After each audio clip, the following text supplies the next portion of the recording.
Тема моего сегодняшнего семинара – это мое учение о Боге, вечное и текущее в вечном развитии. В данной теме я показываю, каким образом выделять информацию вечности и текущего времени, потому что именно в информации вечного развития существует понятие раздела между этими информационными константами, фактически проявленными, правда, в динамическом уровне управления. Потому что, когда мы имеем дело с информацией вечности, то выделение текущего времени – это, вообще говоря, специальная задача. Поэтому, когда мы, например, ставим задачу управления как задачу реализации управляющей системы, то мы должны четко видеть, что импульс исходит, например, из текущего времени, из момента, когда принимается решение, и дальше распространяется на всю вечную составляющую именно вечного развития. Например, Бог, когда делает управление вечности, то для него что частное, что вечное управление – это одно и то же. Поэтому здесь задача суметь частный импульс сделать таким, чтобы он имел характеристики всеобщности. И вообще говоря, когда в макроуправлении я ставлю задачу именно создать всеобщее управление через макроспасение, то как раз-таки эта задача там и решается. Через макродоступ решается задача частного управления. Но данная технология как раз именно подчеркивается, что это общесистемный уровень. И здесь вот по сегодняшней методологии выделение именно текущего времени и выделение вечной составляющей даже процессов, здесь вот нужна именно детализация связи между текущим и вечным, в общем-то, даже временем, так скажем. То есть можно выделить временную константу действия. Я говорю константу, на самом деле это область некой информации. И можно увидеть, что если мы, например, рассмотрим, например, текущее время как информацию просто, выглядит это как некая надстроечная информация над общей плоскостью управления. Если мы имеем плоскость управления просто как задачу управления, то можно видеть, как из этой задачи произрастает уровень управления вечности. То есть фактически задача управления сама выращивает объект управления ею самой уже. Вот здесь важная характеристика управления, что мы можем увидеть, как проблема или некая информация выращивает свой управляющий уровень. И поэтому видеть, вот из такой, если дискретный переход сделать, можно как устроено текущее время и вечное время в структуре вечного развития. Можно видеть, что текущая платформа времени связана с временем вечности как некая стержневая система. То есть там видны похожие на нити связи, даже близкие к структуре мышечного волокна. Вот по аналогии, если даже рассматривать. И получается, что если мы хотим структуру, например, именно самого волокна мышцы рассмотреть как структуру для нейтрального анализа, то есть мы имеем мышцу и хотим рассмотреть систему ее движения, да, например, то существует внешнее управление данной мышцей в организме человека, и также устроено множество других систем, что мы практически начинаем здесь видеть, что вот внешнее управление – это есть связь, эта локальная система с каким-то, например, там макроуровнем. И вот эта вот связь, например, в случае, если идет лечение какого-то заболевания, здесь очень четко можно видеть, что чем шире вы охватываете, вообще говоря, связь, управление, тем быстрее вы можете излечить кого-либо там от заболевания, выявив его локальное положение в системе информации. И вот выявление положения и фиксация на уровне нормы, хотя бы там миллисекундно, часто позволяет излечивать особенно эффективно в том случае, если вы видите, что структура излечения, информация излечения, перебрасывается в структуру вечности. То есть излечение идет на каком-то промежуточном уровне между локальным текущим действием и структурой вечности. И вот это промежуточное действие, оно само обладает вечным состоянием. Ведь человек обладает все-таки на определенном уровне состоянием обычным для него, что вечность – это его обычное состояние. Поэтому, когда мы рассматриваем именно некую обычность, да, скажем, в глубине души состояния человека, то получается, что мы в большей степени воспринимаем вечное состояние человека другого. Вот, например, Бог как реализовывает систему, скажем, информации, да, по отношению к человеку в вечном развитии. Бог воспринимает человека вечным. И вот это вот восприятие формирует путь для человека в вечном развитии. Поэтому разделение текущего времени — это в большей степени информация, которая идет к Богу от человека. И получается, что тогда понятно, как двигается информация, там вопрос Богу в текущем времени, человек выделяет, что это и есть текущее время, например.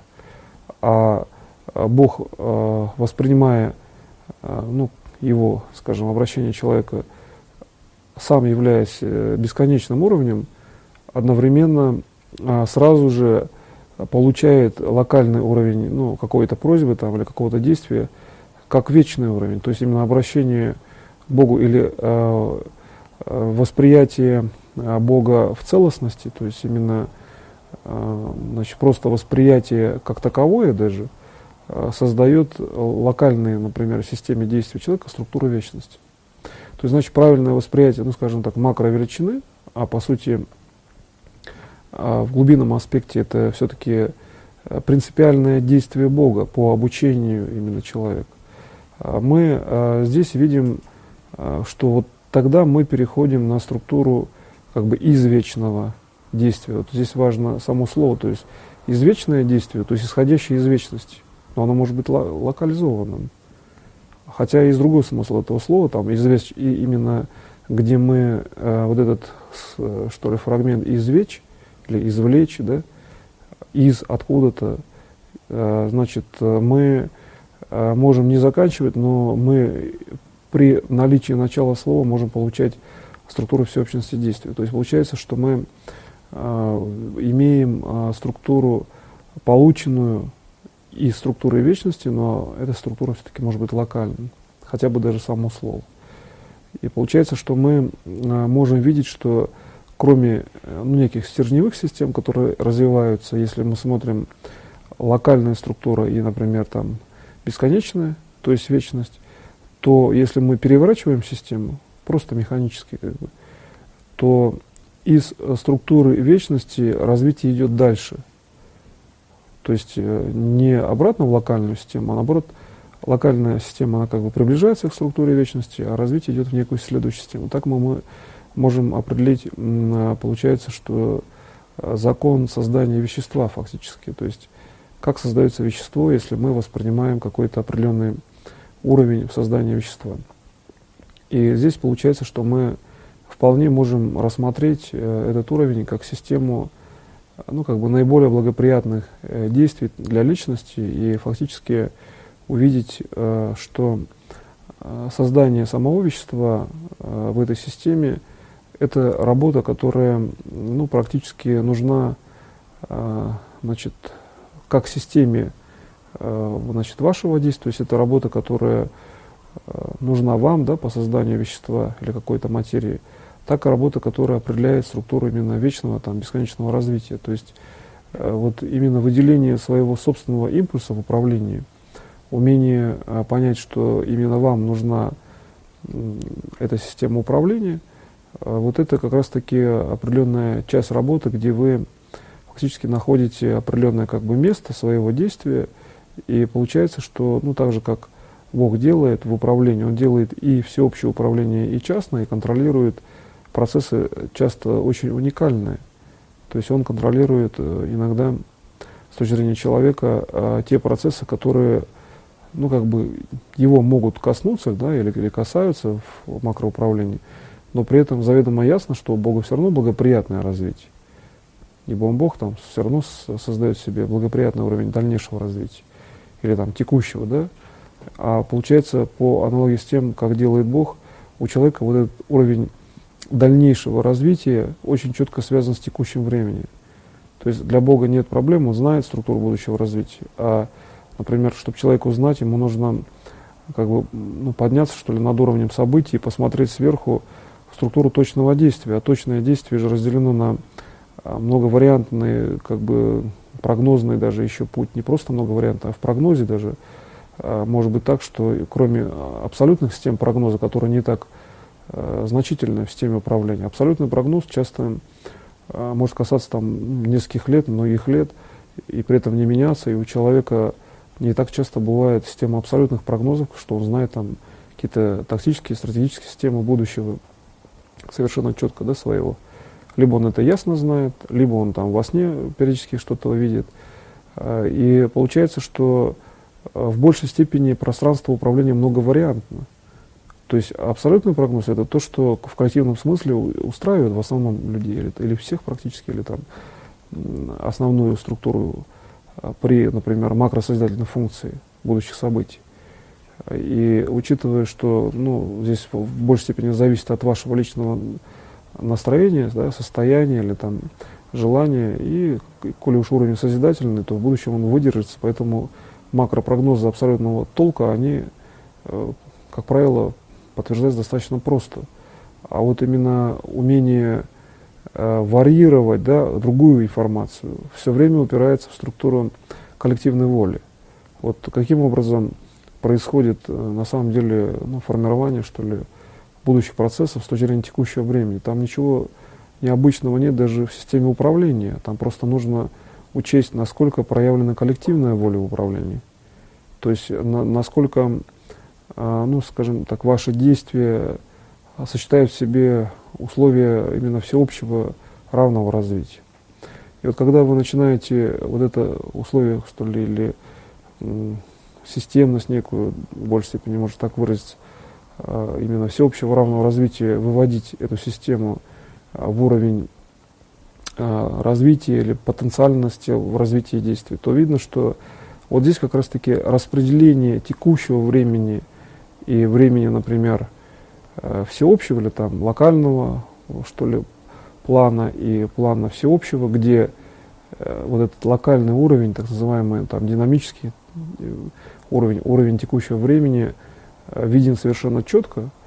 Здесь все это проявлено так, что текущая составляющая входит в структуру человека фактически, то есть уже как бы именно в оформленном, что ли, в готовом, там, можно так сказать, виде, да, человек уже создан, то есть человек уже существует и на уровне информации, и на уровне своего собственного создания. То есть впервые вот здесь возникает информация о том, что есть человек.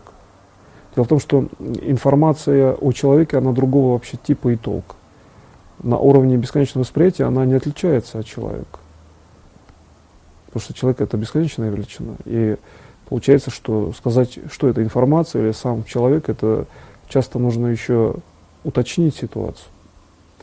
И получается, что когда мы начинаем здесь видеть, что здесь информация именно входит в единственного человека, как бы внутрь, да, и именно человек является системой взаимосвязи текущего, то есть как бы частного, такого локального, часто это как выглядит динамическая система управления и всеобщего уровня управления. И здесь получается, что всеобщий и уровень частный как раз-таки реализован в самом человеке, где локальный уровень, физическое тело человека, например, да, это как бы фактически частный локальный уровень с точки зрения всего мира, но весь внешний мир как раз-таки через человека связан с текущим временем. То есть по логике, чтобы определить границы текущего времени, нужно просто на все воспринять человека, который находится все время в текущем времени, вот, с точки зрения макросвязи. Вот если, например, мы хотим рассмотреть, с точки зрения там, практики, что ли, развития сновидения, так скажем, управляющей, духовное видение, структуру прошлого и рассмотреть в прошлом, как человек, например, осуществляет свои действия, то получается, что здесь идет сужение вот этой макровеличины, бесконечной величины, в структуру прошлого. То есть в прошлое идет просто сужение. Чем дальше в прошлое, тем как бы больше сужается вот количество как бы вещества, да, вот этого бесконечного. Хотя для бесконечного вещества здесь определить понятие сужения это только условно можно, но тем не менее на оптике это видно именно как сужение, как некий конус. И причем там не конечная граница, как бы усеченный, да, конус, А в бесконечность это развитие вещества. И если в начальном уровне она более плотная, в прошлом, а в бесконечном она более система разреженная, то в текущем времени это система, которая имеет изменяемую плотность на оптике. То есть плотность здесь получается практически меняется на уровне, так скажем, действия. Произошло действие и изменилась величина света. То есть в текущем времени всегда можно посчитать, фактически так даже увидеть количество измененного света, что ли, вот, ну, количество неких бликов, там, светоуровней, и очень точно понимать, что происходит. Вот. И поэтому в текущем времени, да, человек может спокойно там видеть глазами, то есть откуда взялись органы там, чувств, зрения, соотносимые с текущим временем. Потому что здесь вот очень именно такая динамическая среда, которая очень четко варьируется в зависимости от состояния, от действия человека. И вот, кстати, именно, например, там, лечение или там, создание хороших событий у человека часто выявлено тем, что мы на очень высокой скорости оцениваем, как бы находим в информации координату, которая в текущем времени соответствует человеку, и у него все стабилизируется. Вот как бы мы просто фиксируем часто для него координату именно текущего времени, чтобы он воспринимал как бы правильно, что ли, свою позицию с точки зрения отдаленной его стратегической позиции развития. То есть, с одной стороны, мы берем некую бесконечную величину, часто событийную, что он хочет, вообще говоря, в будущем иметь. И часто его желание человека, ну, иногда простое достаточно желание, это есть бесконечная величина, потому что для души человека не может быть там простого или там, сложного. Если это нужно душе человека, то это макро понятие. И вот здесь мы переходим на личностный уровень формирования бесконечных систем. То есть простая величина, что ли, в желании, простое желание человека, для него это бесконечность в будущем. И переход отсюда в структуру текущего времени, он достаточно прост получается. То есть, например, кстати, вот при лечении различного рода там, сложных заболеваний у людей, ну, так скажем, тех, кого вы лечите, то есть у других людей, да, не у того человека, кто сам лечит. Потому что кто сам лечит, он должен находиться в фазе нормы здоровья, и лечение, если там нужно ему оздоровление, этому человеку, он должен проводить с точки зрения бесконечных систем, там, которые идут к нему, как бы, значит, видеть сигнал нормы, потому что много систем управления таких, что они, может быть, даже сложные, но сам управленец, он может просто быть здоров, и вот именно система оздоровления, может быть, ему как таковая вот в действии и не нужна именно само оздоровление, но тем не менее он же работает системным уровнем, и он должен получать сопоставимый сигнал. То есть если он кого-то оздоравливает, значит он должен быть здоровее, да, обратное действие. А если он здоров, тогда как он должен этот сигнал распределять, получается. То есть переход однотипного уровня в систему именно пролонгации действий во всеобщее здоровье. То есть такая, получается, некая дельта, понятие всеобщего здоровья. То есть все здоровы. Почему я говорю, нужно именно всеобщее здоровье, всеобщая там вечная жизнь. И вот здесь появляется компонента всеобщего здоровья, потому что вот этот сигнал отражен, чем больше человек лечит, тем больше он обратных импульсов здоровья получает, значит он должен куда-то выводить. У него есть свой статус, ему достаточно, да, вот выход этого управления такой, что там возникает как бы идущая от человека волна, которая означает спектр здоровья, например, да. Здоровье — это, ну, норма развития, тоже элемент вечного развития.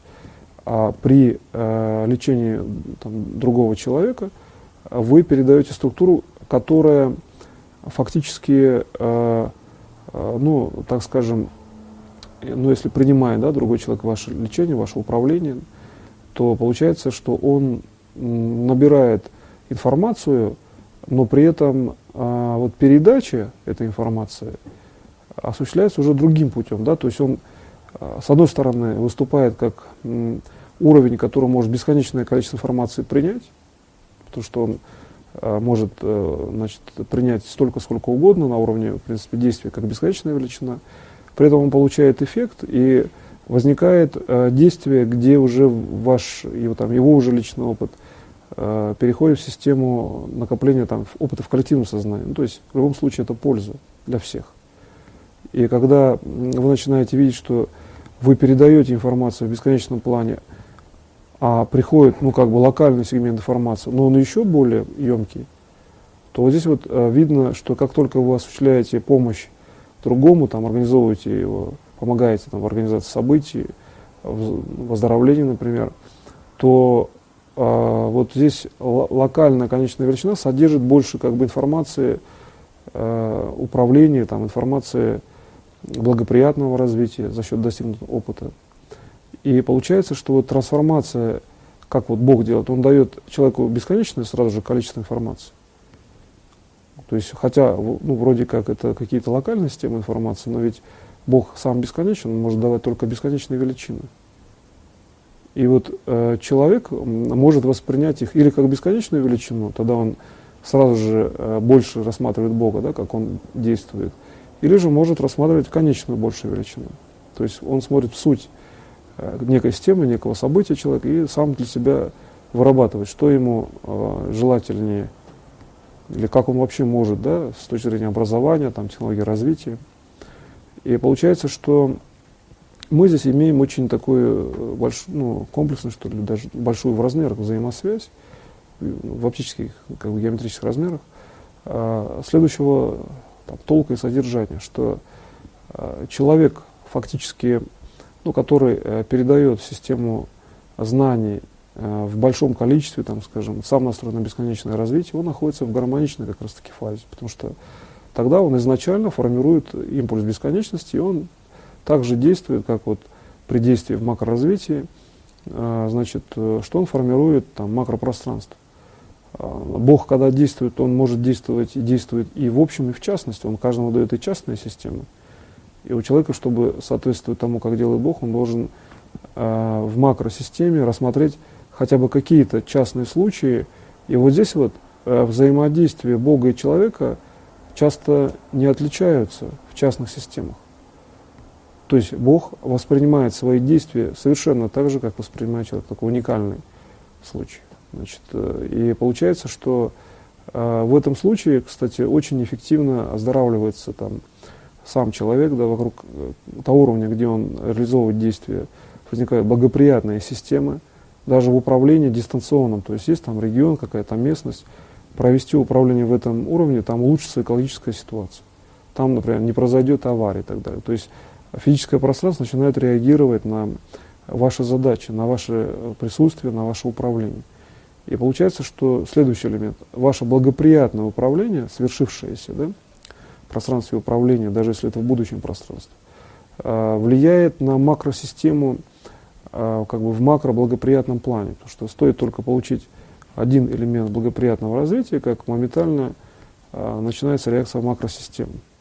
Так вот, в этой следственной системе действия одна макросистема, какая-то отдаленная, может быть организована одним только импульсом, промежуточным, между событием и просто внешним физическим пространством. Мы сейчас приходим в точку, где физическое пространство начинает формировать информационную систему, то есть информативное пространство. И вот здесь мы уже видим, как физическое тело человека формирует информацию вокруг себя. Тогда можно войти в структуру тела, посмотреть, даже не затрагивая самого тела, посмотреть, что происходит за счет только внешней информации, потому что мы знаем эти связи. По аналогии с тем, как один импульс формирует благоприятную систему в самом физическом пространстве и, как следствие, организует информативное поле. Логически это понятно, за счет структуры вечности идет выход информации дополнительной массы, события, и поэтому получается, что мы влияем на информацию, просто добавляя туда информацию, механистическим просто путем каким-то, за счет действия, да, того, что действие существует. То есть здесь видно, что в текущем времени все время осуществляется какое-то действие, значит, это действие всегда влияет на структуру вечного развития. То есть она является эта система корневой системой для структуры вечного развития. Ведь начальный уровень всегда в текущем времени, а все вечное развитие — это уже конус, которым мы взяли и приподняли, и положили основанием, уже острым основанием, да, ну, уже вершины конуса, такого перевернутого, скажем, значит, где основание находится выше, а вершина на платформе текущего времени. Вот мы взяли и приподняли структуру вечного развития, то есть сделали движение какое-то. А дальше мы можем этот конус взять и перенести вообще в будущее, в какой-то элемент. И здесь сразу видно, что так как будущее многовариантно, конус начинает, значит, расходиться и увеличиться в размерах. То есть количество образов становится бесконечным. И тогда получается, что также по аналогии созданный человек.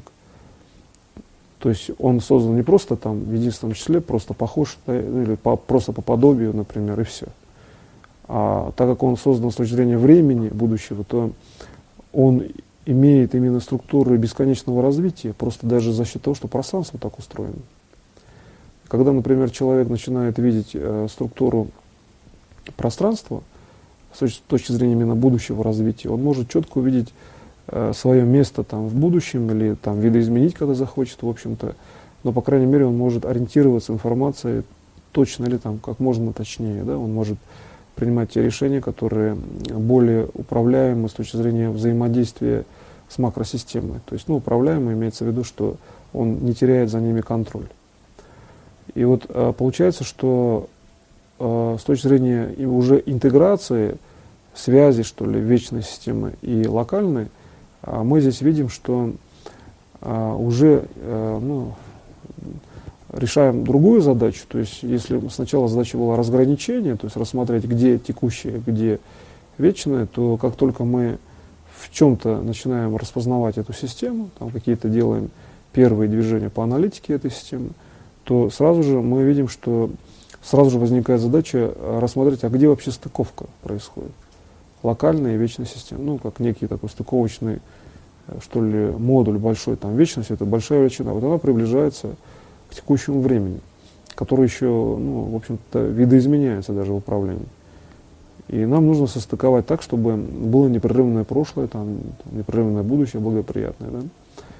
И вот здесь возникает первый элемент, что в первом варианте, ну, вот этой конусообразной массы, где сужение находится в прошлом времени, мы, значит, ну, рассмотрели больше модель прошлое, да, текущее, бесконечное, какое-то многовариантное будущее, то вот переход как бы в сверхструктуру прошлого, скажем, да, на высокой скорости, там, где есть начальное действие Бога, он тоже показывает структуру будущего, фиксированного какого-то.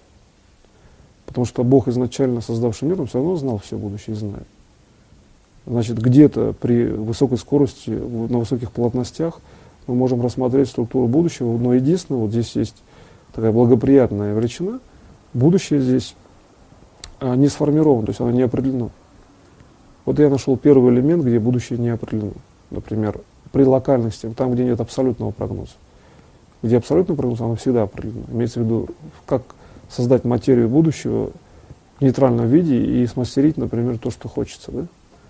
То есть мы даже должны тогда некий, ну, в кавычках, там, пластилин, что ли, такой. Выглядит, кстати, это как масса, вначале похожая больше на массу пластилина. Значит, а потом мы должны из этого уровня получить, ну, некий там образ создать, да, фигуру, например, там, вечного развития. То есть, если работать образами, можно взять и поставить задачу. Пусть будет там фигура человека, она характеризует вечное развитие. То есть мы переходим на образы сразу же при этой задаче. Значит, получается, что построение, ну, то есть я не случайно сказал именно фигуру человека, построение в многовариантном будущем фиксированного уровня развития для Бога, значит, приводит к тому, что он должен создать человека именно. И вот именно не случайность такова, что человек стабилизирует при полной свободе действий, стабилизирует конкретный вариант развития, который определен изначально Богом, и человек именно старается его выполнять. Но по аналогии логической, что ли, понятно, Бог, имея такое же тело, также действует, то ясно, что и человек должен действовать так же. Ведь информация в пространстве времени и вообще просто в пространстве имеет уровень некого пути, аналогичности. Вот информация физического тела имеет, ну, как бы форму машины, если человек едет на машине. В взаимосвязи имеется в виду форма машины и форма человека. Если машина очень больших размеров, то на ней неудобно ездить, да? И она может не соответствовать вот именно взаимодействие текущей и вечной величины. Перевести, например, в такую структуру управления. Вот есть машина как локальная величина, есть элемент вечности человек, то есть бесконечный уровень управления. Как сделать так, чтобы элемент локальной машины тоже была вечной, да? То есть, ну, не попала там в аварии и так далее. Значит, действовать можно аналогично, то есть уметь переводить структуру текущего времени в структуру, где есть как бы некий захват прошлого, чтобы, ну, была информация, да, о структуре, и одновременно переводить через нормированное прошлое, там, производство машин на каком-то конвейере, значит, переводить в структуру стабильного будущего, там, где будущее не определено, но вы можете построить структуру, например, машины из образа машины, но при этом контролируемым уровнем и уровнем контроля будет образ человека. Значит, если рассмотреть с начала сегодняшней лекции, то контроль над системой имеет образ человека. Начинает расти система текущего времени и, например, бесконечная величина, а вот контроль за системой — это человек.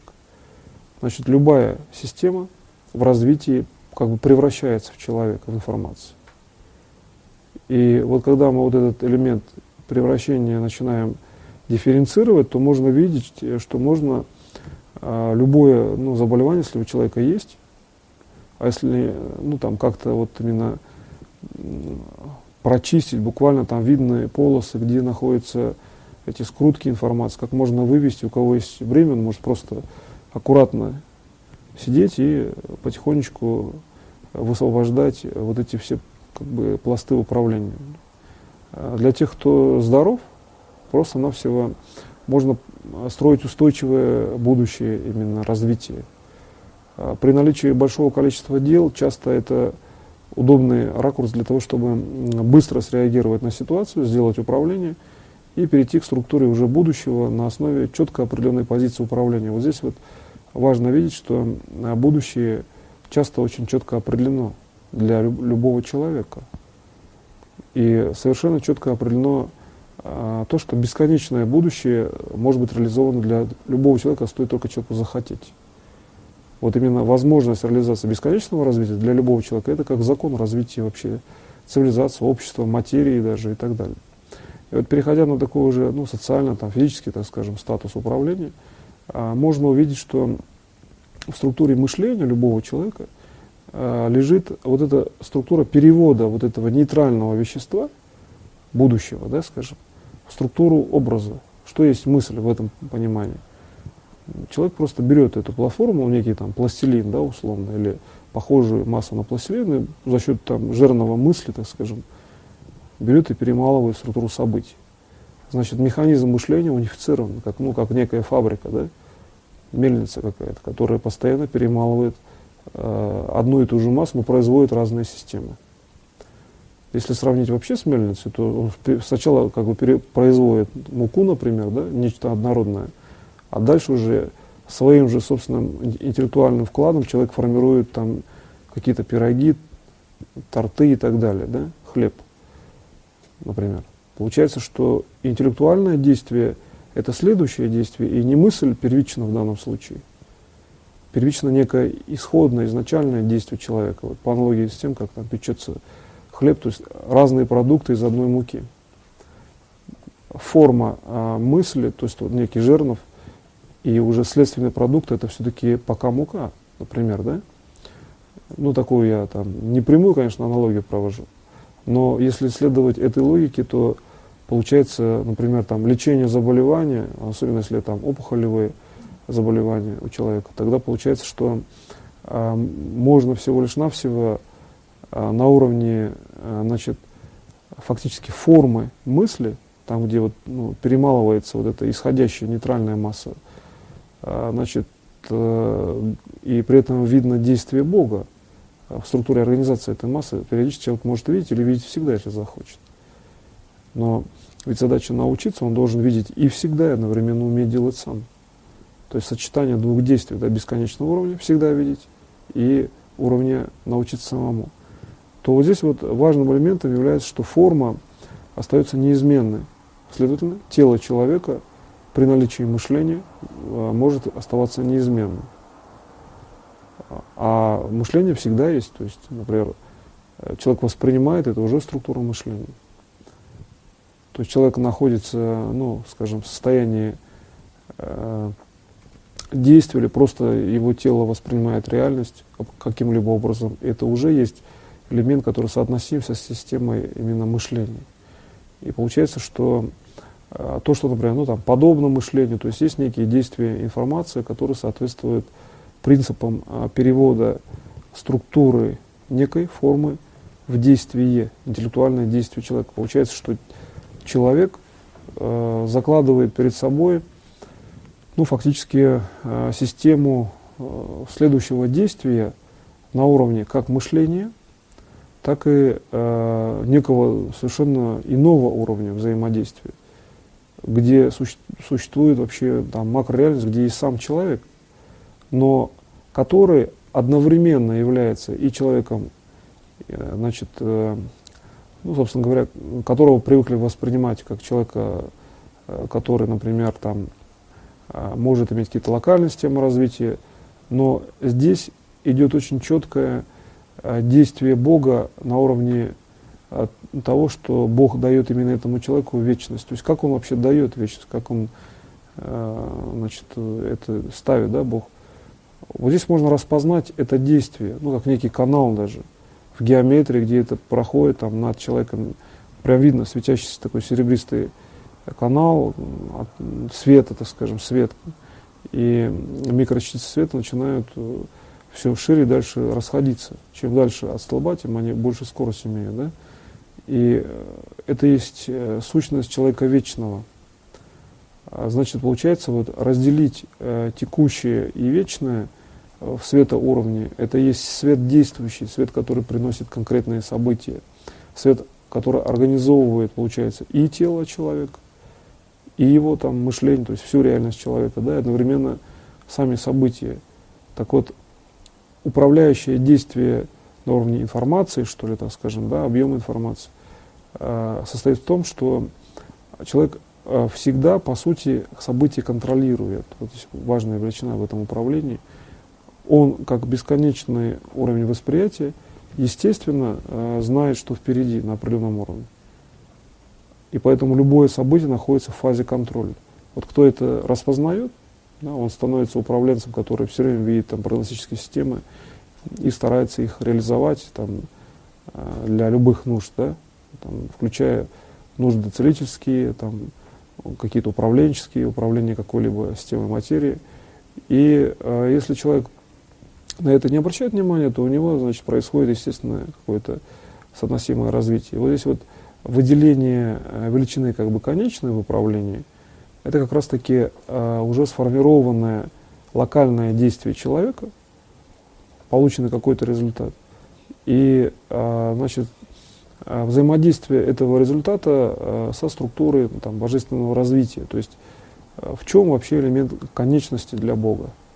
Ведь Бог, чтобы воспринять конечную величину, должен был как-то создать для себя. Так вот, получается, что для передачи информации нужна величина, которая имеет законченную форму, какую-то локализованную систему. Человек воспринимает человека. И он может передать информацию другому человеку. А воспринять Бог должен в бесконечном уровне этот элемент, это явление, так скажем. И получается, что Бог воспринимает человека бесконечным, потому что он сам Бог бесконечный, поэтому он свою собственную форму и воспринимает как бесконечную систему. То есть он заложил в восприятие фактически статус вечности человека, потому что раз подобная система, значит, она и есть вечная. То есть он заложил просто логически. Значит, в основе мышления человека, вот этот, ну, некий жернов, как я сказал, да, внутренняя некая там структура мельницы, это, существует именно процесс такой, что человек воспринимает ну, происходящее, там, если захочешь посмотреть на свою мысль, как локализованную систему, а Бог именно воспринимает его как систему вечного развития, и, значит, сигнал, так скажем, который идет от человека, он вечный сигнал для Бога. И вот если человек начинает другой распознавать, что это, ну, как бы вот управление существует, да, это явление таково, что стоит только увидеть, как вообще человек вечный сигнал как бы, ну, реализует, потому что ведь раз Бог так воспринимает, а для Бога что восприятие, например, что, скажем, элемент ну, так, любого другого действия, это все одно и то же. То есть физическая реальность, мышление, восприятие у Бога это все одинаково имеет статус. У него вообще нет разницы никакой. И поэтому получается, что таким образом мы видим не просто, скажем, то, что мы пронаблюдали, вот импульс восприятия Бога, а то, что мы видим проявление воли Бога. То есть очень, да, удобное управление, что нам, чтобы увидеть волю Бога, нам не надо искать какие-то импульсы там, от Него исходящие, и еще не надо задаваться вопросом, где находится эта воля, да? Как ее вообще вычислить, найти этот объем информации. А достаточно просто увидеть вот этот элемент восприятия и понять, что воля-то находится в вечном импульсе человека. Вот что из человека исходит вечное, то и есть воля Божья, направленная в вечность, да? То есть изначально он вечный, и он берет еще локализованный импульс, направляет куда-то в вечное развитие.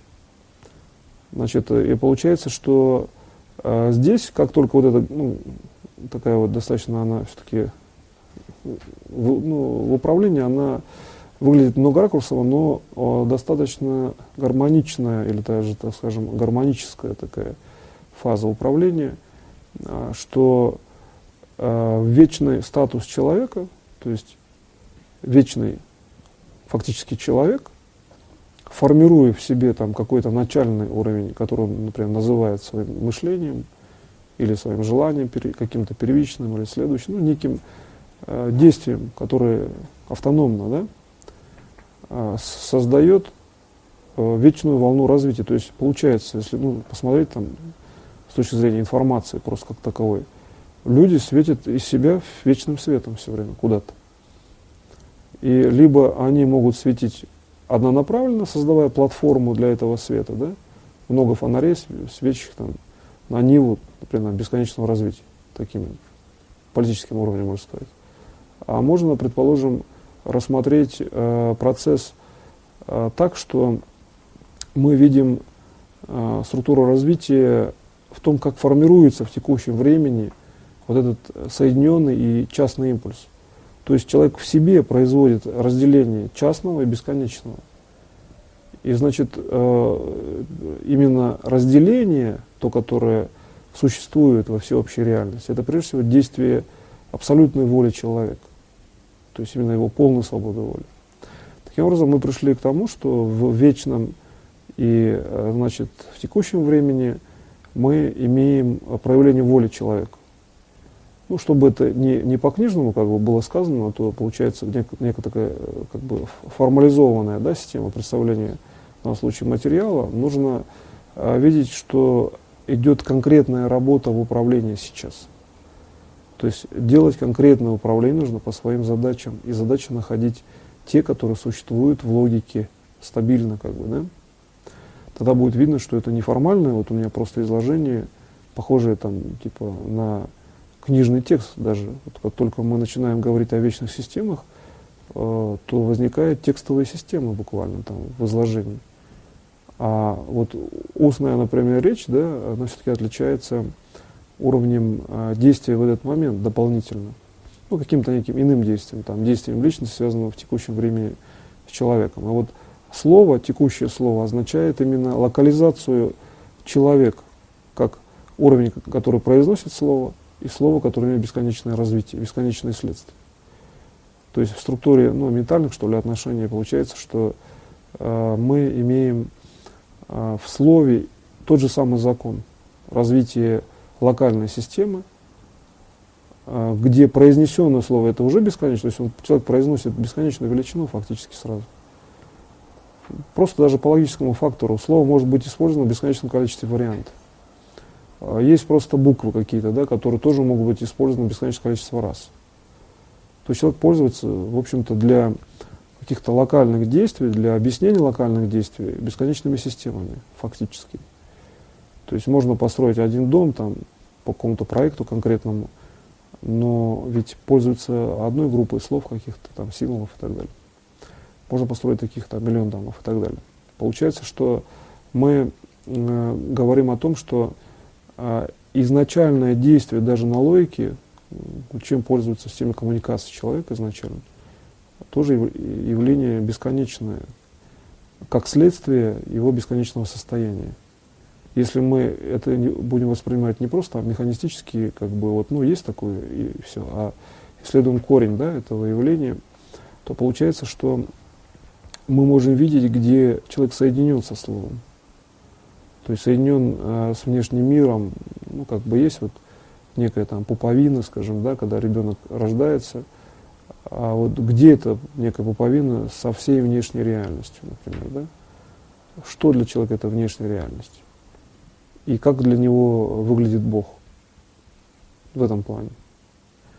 То есть, если уж, например, в биологическом уровне, да, есть такой как бы физиологический момент с точки зрения физиологии родов, что есть пуповина, то как вот по аналогии происходит создание или там рождение первичного человека, как вот Бог одновременно создает человека, то есть где преодолевается структура, в общем-то, такого божественного, что ли, уровня восприятия в человеческий как бы ракурс, и одновременно это есть все-таки статус Бога, да, в действии. То есть задача такова, что есть бесконечный мир, и нам нужно понять вот рождение одного человека как локальная и бесконечная величина одновременно, каким образом может быть применена, что ли, эта система вот анализа для того, чтобы рожденный человек жил бесконечно. То есть, в принципе, применена любым другим человеком, раз он уже есть. И вот здесь вот, значит, ситуация, она достаточно проста, причем часто вообще совершенно проста. Все восприятие, которое существует, со всеми элементами управления там, и так далее, то есть со всей массой действий, да, это все-таки элементы или бесконечные действительно в плане вот восприятия, имеется в виду, человек так воспринимает. То есть действительно это значит, он говорит, да, это для него бесконечная система. Какие-то локальные и так далее действия, и это есть некий уровень одного конкретного человека. А вот рождение другого — это какая-то конкретная величина, хотя он бесконечный, но человек воспринимает там, его в качестве там, ребенка, какого-то локального события, рождения, например. Так вот, отсюда можно видеть, что участие Бога в создании человека, уже как бы в следственном варианте, да, после того, как Бог создал первых людей, это есть формирование для него подобной же системы. Значит, такой же, как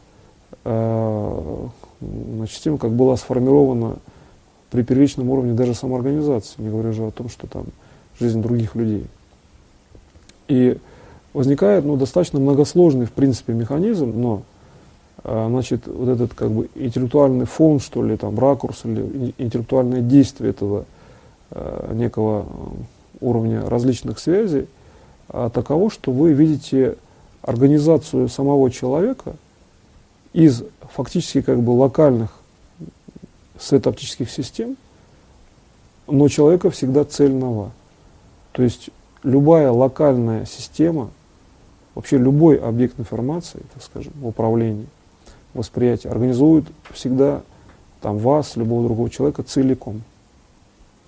И вот когда вы начинаете это видеть, вы видите, что как раз таки текущее, то есть локальное действие любой системы создает вечное, потому что есть человек, который это воспринимает и в своем восприятии это реализовывает.